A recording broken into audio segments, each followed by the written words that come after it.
প্রবাস জীবনে যারা পাওয়ার আছে তারাই বুঝতে পারবে প্রবাস জীবনের মর্ম। আর যারা প্রবাসে আসে নাই তারা কিছুই বুঝবেন না। দেশ থেকে বলবে টাকা দাও, টাকা দাও, টাকা দাও, এই কথা বলবে, কিন্তু যে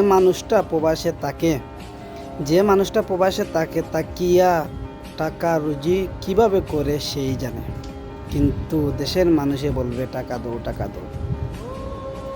প্রবাসের মানুষের বলতে শান্তি বলতে কিছু নেই। মানুষের শান্তি বলতে কিছু নেই। তারা সব সময় অশান্তির মধ্যে থাকে।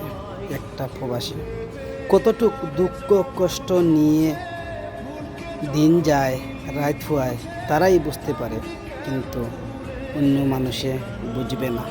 যারা প্রবাসী আছে তারা বুঝবে, আর যারা প্রবাসী নাই তারা বুঝবে না।